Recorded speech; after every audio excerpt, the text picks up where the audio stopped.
We are very connected with countries that are not as industrialized and not as wealthy, and I think both of us are acutely aware of how our privilege allows us to make even a decision about having a vaccine or not. You know, the idea that like we could even consider not having a vaccine, whereas most of the world, when people have access to vaccines, it's like deeply desired, you know, because it can prevent stuff that kills people very easily, you know. So it feels like a real privilege to have access to that. My father had polio when he was a kid, and he comes from a community where many people had polio. So he had cousins who had polio.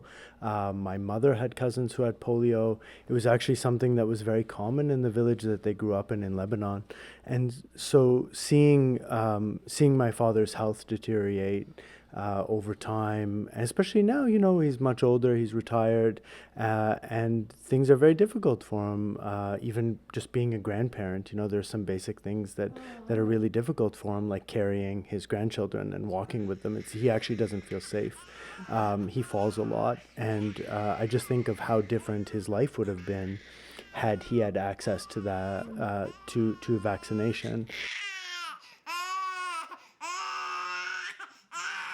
The best way to approach people who have misconceptions about vaccines is just increased patient education, which starts all the way back in elementary school, where people are, if people are more scientifically literate, they understand what viruses are, they understand what bacteria are, they understand how the immune system works. They have a little bit of knowledge of chemistry, a little bit of knowledge of evolution, a little bit of knowledge about pharmacology. Then 99%, well over 99% of people will gladly accept the vaccines. And especially if they're familiar with the history of these infections and how devastating they can potentially be.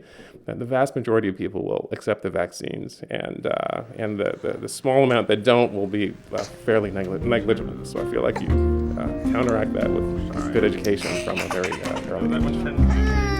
The breast milk always makes it better.